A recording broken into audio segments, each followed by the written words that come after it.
Hello friends, চলে এসেছি তোমাদের সঙ্গে আরও একটা ভ্লগ শেয়ার করতে। আমি আছি হলো দেবরানী গ্রিনউড রিসর্টে, এটা তোমাদেরকে আগেই বলেছি। আর আমরা তাড়াতাড়ি করে স্নান করে রেডি হয়ে পড়েছি, কারণ আমরা আরেকটু পরে যাব সাফারিতে। তো ভাবলাম রেডি যখন হয়ে পড়েছি আর দিনের বেলা, তো তোমাদেরকে একটু রিসর্টের আশপাশটা ঘুরে দেখাই। তো চলো যাওয়া যাক। এই সিঁড়িটা হলো ফার্স্ট ফ্লোর থেকে ডিরেক্ট ফরেস্টের দিকে আর কি এরকম করে নামানো ছিল। তো আমি সেখান থেকেই নেমে যাচ্ছি।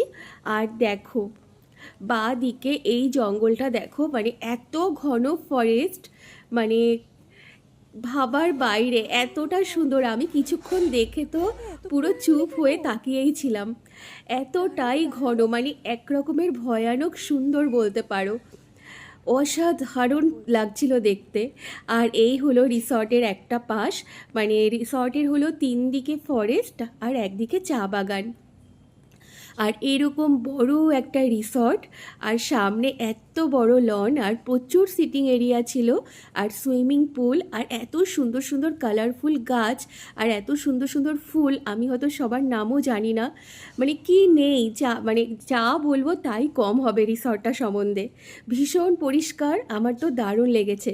তো তোমরা যারা জলদাপাড়া আসতে চাও তারা কিন্তু এখানে একটা দিন থেকো, খুব ভালো লাগবে। কেমন লাগলো জানিও।